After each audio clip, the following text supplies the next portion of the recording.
every single person, there's an enormous amount of potential.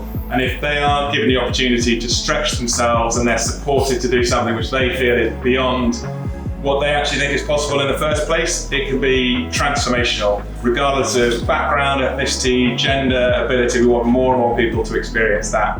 We then decided to try and find some challengers who experience these barriers day in, day out that we'd identified. It'd be amazing if we hit 50% or more female representation at our events, but actually if that then sets an example to more women to take part in events, that is worth putting all this effort. This is where the exciting stuff starts.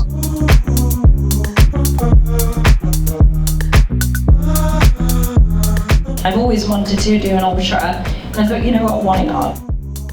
I can't rave enough about how amazing running feels, and I really feel like there's a barrier for women and for other people from community groups that feel like they don't belong there or they can't do it. I'm exclusively breastfeeding, so I want to make sure that her needs are met and that I'm not just stepping out and doing things myself. I lost my brother to cancer, and after that I thought I needed something to pick me up. I needed something to keep me moving in life. There are so many things that put women off getting into running that I think it's great to be out there sort of sharing stories and giving people the opportunity to sort of see people like them overcoming challenges that they feel like they face on a day-to-day. 12 years ago, I had my 5-year all clear from cancer. I'm now in 10 days having a scan for my next 5-year all clear, and I needed something that was going to be adrenaline fueled, something that was really, really going to push me.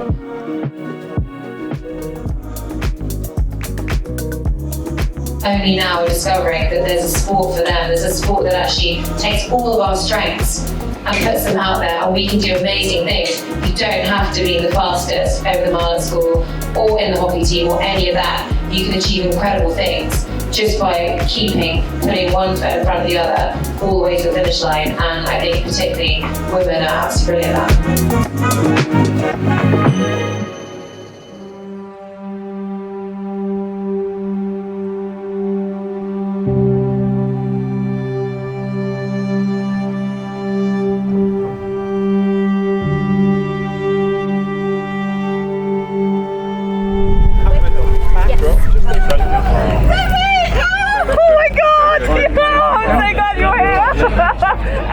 We've come a long way. We've put a lot of work in, and we've supported each other, we've encouraged each other, we've developed some really lovely friendships. Oh, how are you? How are you? What time are you going up? 7:30 we're going, so I'm going to start my walk. Morning. Oh, hello. It's been really, really nice, especially because we've been following each other's journeys for so long, and today it just feels like it's so surreal. We're all at the start line together. I'm raising money for cancer research because I am a twice-time survivor. On my arms, I have 50 names of people that have been touched by cancer, whether they are past or whether they're still alive. So every K today is for somebody really, really important. So I'm not just doing this for me, I'm doing it for all of them. I actually don't think I fully have comprehended that I'm running an ultra today. This is my first ultra. I've done plenty of marathons, but never 50k. So yeah, it's going to be an interesting day. When I did this the first time, you saw 4 people of colour and you just saw men. I've been walking around, there's so many women here today, which is amazing.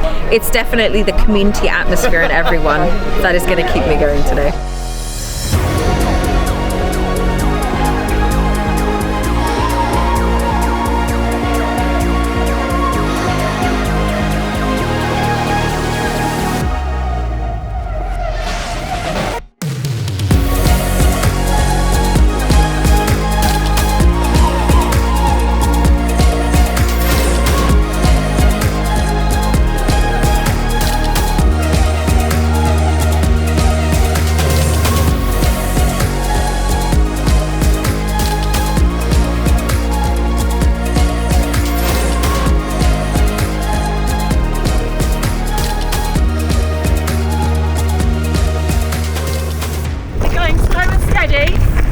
It feels good. I'm really enjoying the scenery. It's an amazing route, and I've got a great team around me here, so hats off to you all.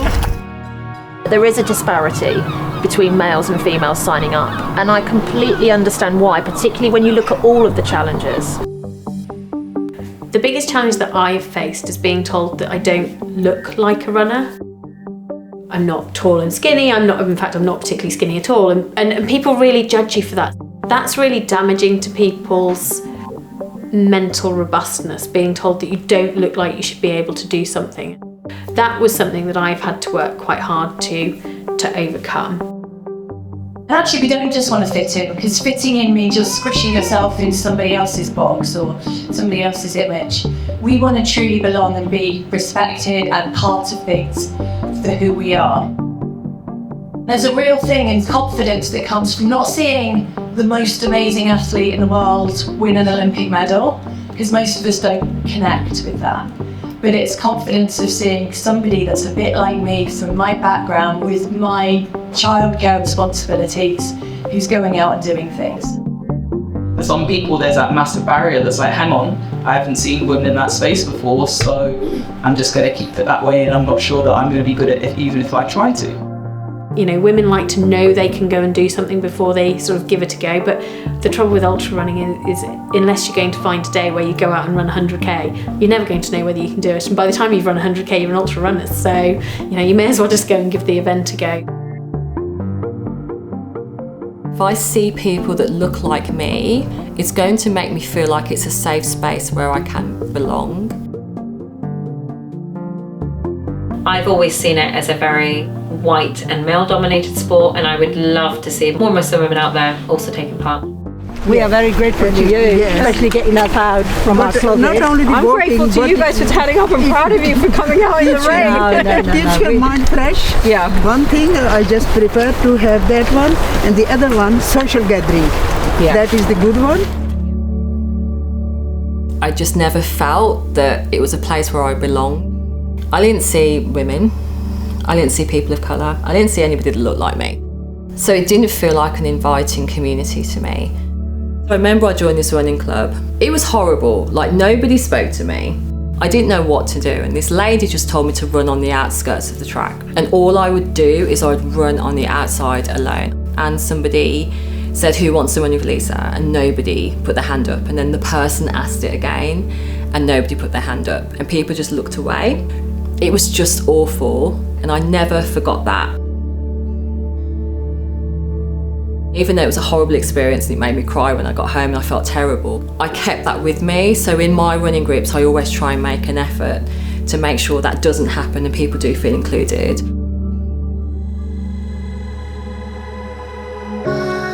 Within the brown community, the Muslim household, we don't grow up seeing runners. When I started running, I saw a lot of empty spaces where I felt like I didn't belong. Being in London, growing up in Hackney, East London, I'm just your ordinary girl. We have loads of people who are, around us who are, we're from diverse backgrounds. This is London, but running didn't show me that. Running helped me in honestly some of the most difficult times of my life. And as South Asians, we don't talk about mental health. It's very much, even in 2024, it's very much a taboo subject. We don't talk about it. And I would love for women to experience the outlet and the therapy that I have, because it's helped me in so many ways. It's unreal. I've seen so many people on the route, especially like a lot of the black girls do run. So the emancipated runners. I've seen so many communities, and my local run club, a couple of them are here today. Muslim runners! There's 7 of us Muslim runners running together. It is so diverse. Whether people are aware of it or not, the obstacles and the barriers that we have faced as black people at events like this is very real, whether it's racism, whether it's lack of inclusion. That meant that we weren't excelling in sport, and I think that we have so much talent in our communities, but because it takes a back seat, no one's utilising those sports. Especially with Race to the King, women saw that I had signed up for it, which gave them the confidence, if she can do it, I can do it too. What are we doing? Absolutely petrified at doing an ultra. Absolutely petrified. When I agreed to be a challenger, I honestly didn't have a clue about running, really. One of the first things I said is, where are the trails? Luckily, an amazing friend of mine, she said, come with me, and she showed me where they were. And I was really shocked that they were literally kind of down the road. I've been able to take advantage of some of the Zoom calls that Threshold Sports have been putting on for guidance and advice. The reality is if you don't really kind of know about this kind of trail running community, you're probably not going to be able to travel to various places and even know about these events. I feel like I've gone from a real novice, somebody that didn't like to get their trainers dirty and go for a little trot, to somebody that's able to take it a bit more seriously. You don't get a lot of time as a parent, so I'm not able to kind of drop everything. I have to make sure that Evelyn, all of her needs are met first, and then that's when I get out for a run.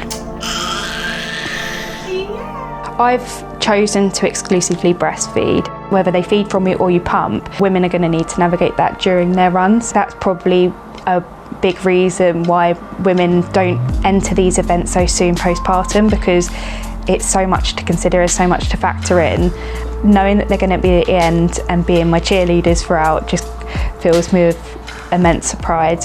Other than mentally and the kind of mum guilt, physically I feel like I've kind of bounced back quite well. Mentally, I've definitely had a few blockers and doubts, thinking, am I going to get to the end? Worrying about her, and I'm going a bit faster than I thought I would. I thought I'd be finishing it in about 7.5 to 8 hours.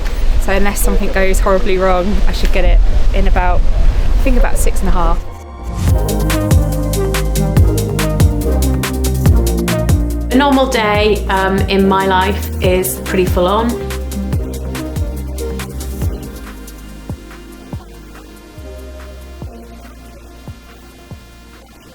I started running just after I had you. There was a sort of study at the time about sort of unhealthy parents having unhealthy kids, and I was really keen to sort of set you a good example about being healthy, eating healthy, being fit and active.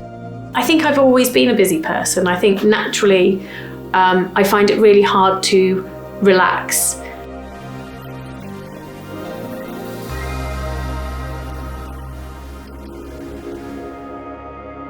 The reality is that sometimes there'll be times where I work until midnight, 1, 2, etc.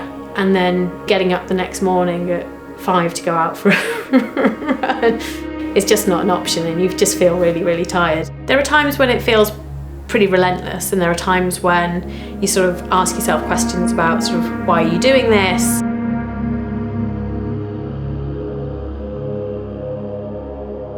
It's one of those ones you like to challenge yourself, right? You want to put your body through something, you want to put your mind through avenues that your mind has never been to. And this is why I love it. Since 2017, I was my brother's backbone along with my family members as well. He was unwell. He went through a lot of, obstacles, as you know, when you get a terminal cancer. After he passed away, I had an empty spot, a big hole. I needed something to pick myself up again. When I'm running trail, when I'm in that wood at the back of my house, I've gone away. This is where I collect my thoughts, this is where I reflect. And it helped me to basically come back and give that energy back to my brother. Here's where, when I feel so empty, I come back here just to recharge my battery again, basically. And it's the only place that I can do that.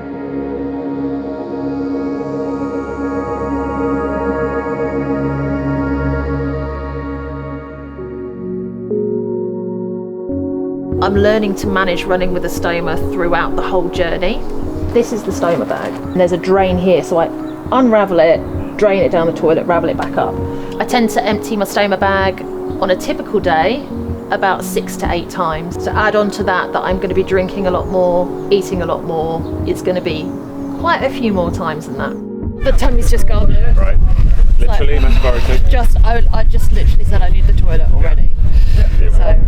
But yeah, no, it's good. So I'm learning about making sure I know where the loos are. I'm learning about thinking about what I'm going to wear on race day.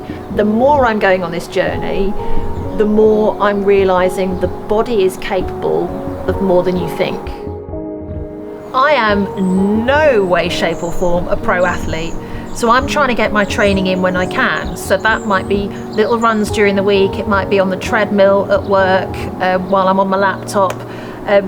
but I'm not training to any level like a professional would. Training's been full on, but it's got easier along the way. And then on Wednesday morning, I woke up and something had happened to my knee, and I couldn't go up and down the stairs without it really hurting. And I spent 3 hours crying. I was on the phone to Kim crying, going, oh my God, I've spent all this time training and for this to happen now. And she brought me back down. The ibuprofen, the paracetamol, spent 2 days resting it. And then yesterday I was like, do I, don't I? So I did a really gentle 5k yesterday morning. Smashed my average time. I saw it, was really fast. And I didn't even feel like it, so something's working. I'm a human, and sometimes I break, and sometimes there's just nothing you can do about that, and it's just sheer luck. That 18k has been really tough, but right now it feels rough, really rough. I'm looking forward to the end. I'm really looking forward to the end. 10k's time, I'll be so glad I did the 100. That like mentality where you're like, you want to stop, you want to sit down. But you know, if you do, you're like, I'm not going to get going again, so.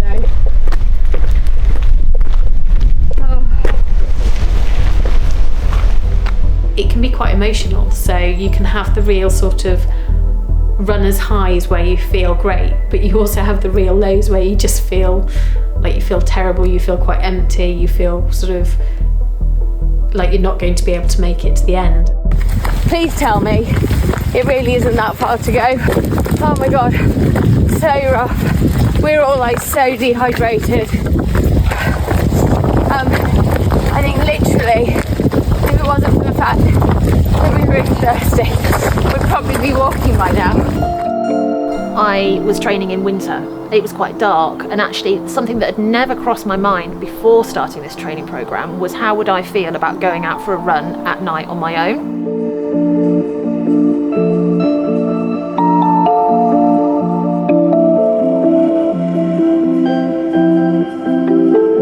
The thought of going to a park or going to a less populated area is, I would think again really, just because of, you know, experiences that people I know have had, or things you hear in the news. It's probably not worth the risk, especially in a city. I think sometimes training, being out on your own for long periods of time, where you don't necessarily always have phone signal, and that can be quite intimidating if you feel like you might come across people that you don't know or feel unsafe. One of the reasons why I wear black is because I don't want to be seen. And I did have a few times cars stopping and either following me or reversing into me, and I had to run away. So that was a concern because I was on my own. As women, we feel unsafe kind of frequently. So for running when we're out alone, especially at night, that can be one of the challenges to keeping running, especially alone. And that's why it's sometimes better to go in a group or kind of try running at night in a group like this.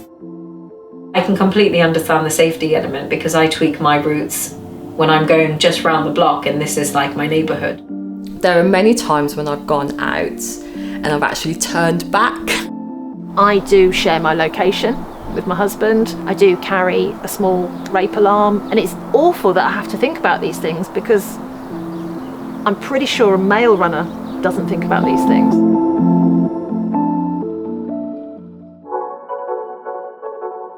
Menopause-wise, that can really get you in the funk. So if you're perimenopause or you're in the menopause, there might just be some days where you just think, I just can't do it. I just can't face it. I'm in the menopause, there's some days I can't even say my own name. But encouraging women that might be feeling like that it doesn't matter if they can't say their own name, and it doesn't matter if they're not feeling it, because actually ultimately they will probably feel better if they do go for a run. So it's about talking openly about things like the menopause and the period cycles, because it's human nature, it happens to every female. Why should those conversations be hushed and just amongst women? We need to be talking to men about it because we need men to be encouraging us. I have a lot of women come and say, oh gosh, I always feel really, really dreadful. And I say, well, when is that happening? And then they were like, oh, now you come to mention it. It's always in that 2 weeks before my period. It's like, yes, that's the luteal phase, you see. So you have to do a little bit of homework yourself for your own body, make your, make your own observations, and don't be brainwashed with what you should or shouldn't be feeling. What are you truly feeling? Make notes of that, and then absolutely have that discussion with your coach so they can tailor your training program according to that. If you can match your training to your cycle, that's where your cycle becomes your superpower. Because if we can go, okay, I know that you're going to be ovulating here, great, we're going to get some peaks in testosterone, awesome, so we're going to add in your higher strength, your more volume here, because you can tolerate that. Oh, you're in your last week of your cycle before it's about to start again, okay, you're a bit more fatigued. Let's reduce the amount of the intensity. We can actually make your training work for you. When a female is having a particularly funky day, if her partner or her male friends say, come on, I'll come with you, we can do this, that level of encouragement is probably enough to just build their endorphins and just make them feel great that evening. To be able to share some miles with these women that have become my friends was just such a beautiful thing. I felt so safe at that event. I felt so included in that event. I felt like I belonged at that event. I think it was a blessing for me to be part of the Ultra 50/50 Challenge. If Threshold never initiated this mission that they're on, I would have been one of those participants who would have signed up and would have bailed out of a race. If you are thinking about taking on your first ultra marathon, make it be with Thresholds. They will look after you, they will spoil you. For me in particular, the breastfeeding support, they made me feel comfortable. I knew that there was a private space at every pit stop that I could feed Evelyn. It gave me proof that there is more in me. Everything that Threshold supported me with was really gratefully received. We had Zoom calls with specialists. We'd met these specialists as well, so having that one-on-one interaction with them was absolutely fantastic. There was so much diversity. Threshold did a phenomenal job at making sure that the race was super inclusive. It's just empowered me and motivated me to want to go on and take on more challenges like this.